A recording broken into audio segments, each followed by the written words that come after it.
Greetings and salutations, loyal viewers of this channel. My name is Sean, and today we got to talk about an incident that happened out in the city of Oakland, where a 77-year-old homeowner was confronted with three potential or alleged, however you want to call it, burglars that entered his property, appeared to have tools ready for a break-in and potentially to intimidate this person, and he responded by then shooting one of these suspected burglars, who ultimately ended up dying. And unsurprisingly, in the city of Oakland, with a woke district attorney like Pamela Price, who never prosecutes anyone for anything, the homeowner was completely let go and not even arrested. Well, of course not. That's obviously not what happened. The homeowner was arrested under suspicion of murder because, you know, when three burglars approach your property and you shoot to defend yourself against those burglars, you committed the premeditated act of burglary and self-defense. Does that even exist? Now, we're going to get into this whole story. I'm going to give you the details.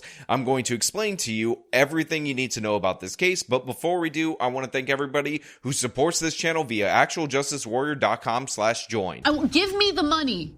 Give me the money.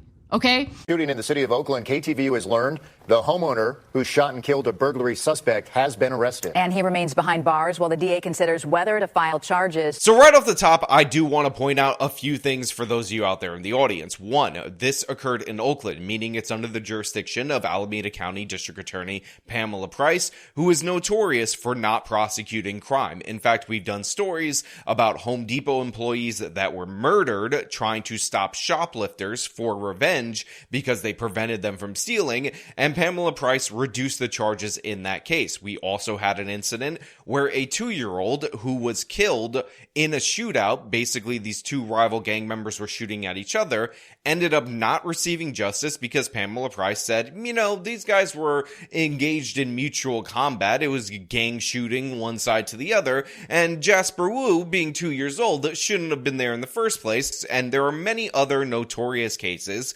of legitimate murder not being prosecuted seriously, including one case that I've highlighted repeatedly on this channel, where a person was accused of 3 homicides and Pamela Price ended up giving him a deal where he pled guilty to only one of those homicides, but instead of being a murder charge, it was manslaughter, and he was going to get 15 years for those homicides. Now, included in that was the fact that this guy killed a state's witness, allegedly, that was testifying against his brother, who again should have been under the care and protection of the Alameda County District Attorney, among many other obvious instances of things you want to take seriously, because that's who Pamela Price is. So unsurprisingly, in this case, she charged the homeowner, the 77-year-old man, and he is looking at potentially a life sentence because the biggest crime in the city of Oakland is not catering, bowing down, and worshiping the criminal. Yeah, I've learned the 77-year-old homeowner has been arrested on suspicion of murder, but it remains to be seen as to whether he'll be formally charged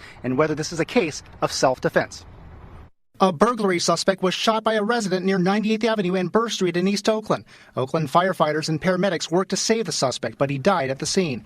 Now, I've learned the 77-year-old homeowner is in jail, arrested by Oakland police on suspicion of murder. Now, to be clear, the man in question has not been formally charged in the state of California by the Alameda County District Attorney's Office, which again, I find to be incredibly interesting because he was arrested under suspicion of murder. He is being held without bond. He cannot get out of jail, even though, again, he's 77 years old, and in this particular instance, even though it involves a homicide, one would think he is unlikely to reoffend unless somebody were to, you know, enter his property again with 2 other individuals and burglary tools and threaten him and his life and his property and his home. So the idea that this person, of all people, becomes held without bond when all those other cases I told you about Pamela Price went soft on is shameful.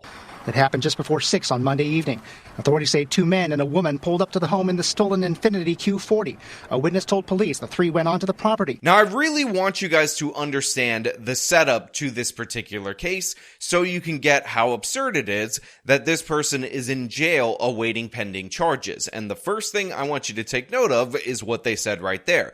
This car that pulled up was a stolen Infiniti. So a stolen Infiniti rolls up to the scene of a potential burglary, and 3 individuals get out. And by the way, I want to make this clear. While one of the individuals, just one, is being charged under suspicion of burglary or was arrested under suspicion of burglary, as of right now, at the time of me recording this video, it does not appear that there is charges for the stolen car that these people came up in. On top of that, we have 2 survivors of this attempted burglary, and it appears that one of them is being charged, not 2. And the reason why this is absolutely crucial is when you get into the details, you realize that they were all acting in concert with one another.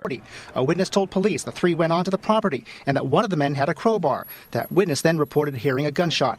Now, like they said, 3 people right here went onto the property. One of them had a crowbar, so when I say suspected of burglary or burglary suspects, I want you to understand that there's actually strong evidence to indicate that these were in fact burglary suspects, that they were in fact going to break into this home. That's why they pulled up to the home. That's why they approached the property. That's probably why they came in a stolen car. And again, I want you to understand all of these bits of details, because a lot of people are going to immediately jump to the castle doctrine, but one of the things I want to explain to you is that even absent the castle doctrine, I believe that there is grounds for self-defense. Like, this didn't need to occur in a home. This doesn't need to be a castle doctrine case. And the reason for that is because A, we already have the burglary tools. We already have multiple potential attackers.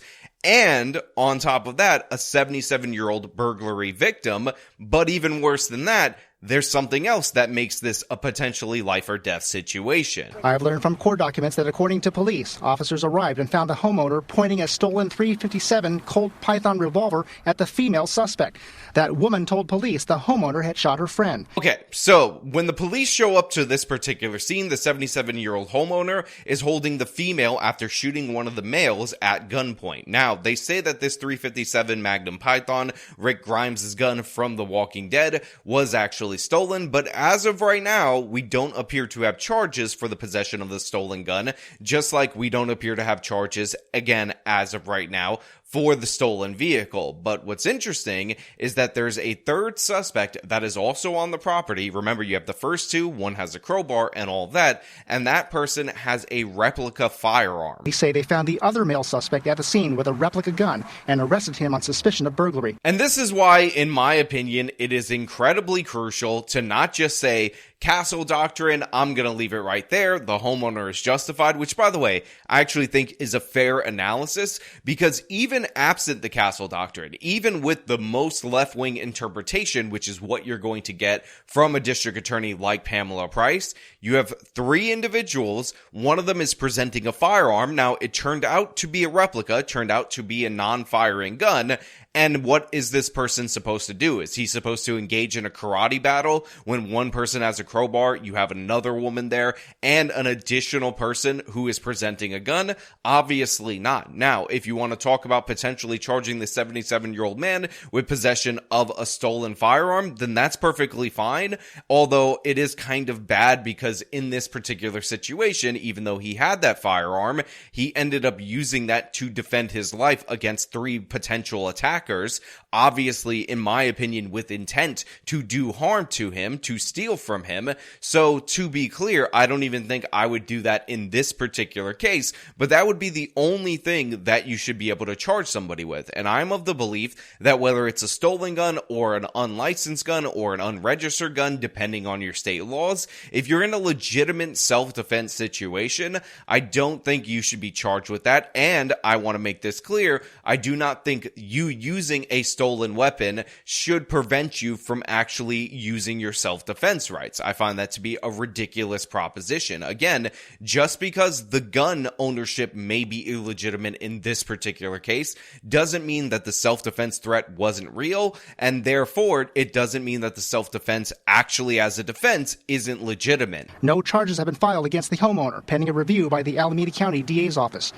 No one answered the door on Tuesday. So right now they say the decision is pending for Thursday. As of the time of me recording this video, I believe that is tomorrow, unless today's Tuesday. say, and I might be absolutely insane in every possible way, but the fact of the matter is, we have a district attorney who does not ever enforce the law, tries to avoid holding people pre-trial in all these different various contexts, but in this particular context, with this particular suspect, she's holding him at age 77 until at least Thursday, when they're going to decide whether or not they're going to bring charges. And in my mind, this is an absurd proposition, but it is not out of line with what these left-wing district attorneys often believe and practice in that office. The criminal, the people actually damaging society, these three individuals who stole a vehicle, were going to break into this property, had a replica firearm and a crowbar on them, those people are treated as the victim. They're innocent angel Aladdins. We need to protect them. And by the way, I just want to point out for everyone in the audience that in reality, they should be charged with this murder under felony murder law because they all participated in what would have been the burglary. They all participated in the grand theft auto. And as a result of those crimes, those felonies, guess what? Someone died, so that's felony murder. But instead, we're having a debate. We're having a conversation. We're having a discussion. The Alameda District Attorney is holding somebody pre-trial who defended himself from the perpetrators or the alleged perpetrators of all those different various felonies. It's going to be a pending case. On Tuesday, I caught up with DA Pamela Price at an unrelated news conference, and she and other law enforcement officials said no assumptions should be made just because the homeowner is in jail.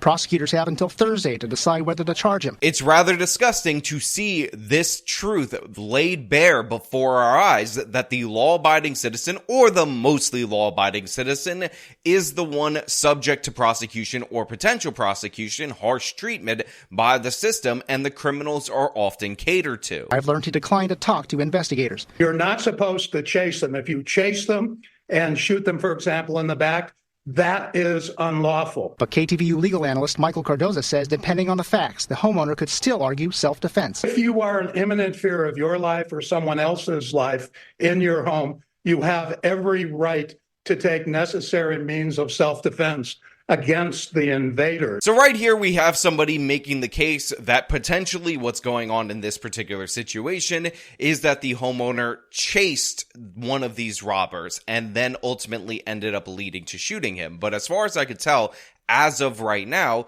one shot appears to be what was fired into this person. Unless there are reports of multiple shots, I'm going based on what the news is reporting right now. So it would be weird for these people to just suddenly run away from said homeowner in this particular instance. And again, to argue that this was a bloodthirsty guy not firing in defense of himself and he was just looking to do harm really does not jive with the facts as presented. Again, you have three people coming to this property, breaking in, ready to attack, crowbar, fake gun, ready to intimidate, and only one of them got shot. Another person was held via gunpoint, and he did not shoot that person. This does not exactly present itself as a situation where this guy was just waiting to kill someone. And again, this all wouldn't have happened. It all wouldn't have occurred unless, of course, they initiated. Now, of course, I will allow for more facts and evidence to come out. You do, at a certain point, when somebody is completely retreated from a situation,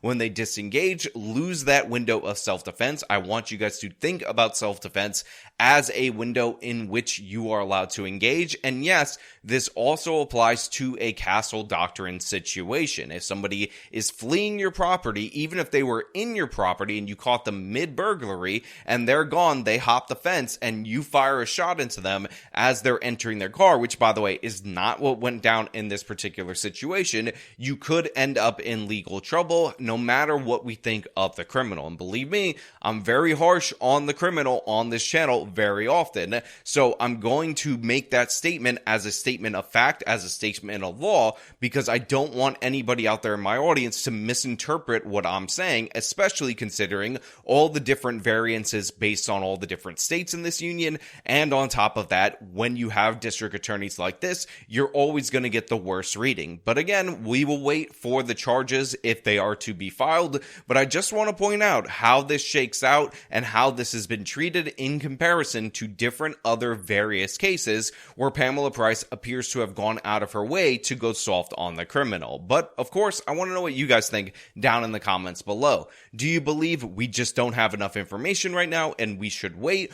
Or do you think this is clearly a self-defense case? It should be covered under the Castle Doctrine if it isn't. And even without the Castle Doctrine, it's also a self-defense case based on the imminent threat that was presented to said homeowner. Again, all your thoughts down in the comments below. If you like the video, you show them by leaving a like, subscribe for more content, follow me on the social medias, support me via the support links in the description of this video. This has been me talking about somebody potentially facing murder charges for defending his home. Till next time.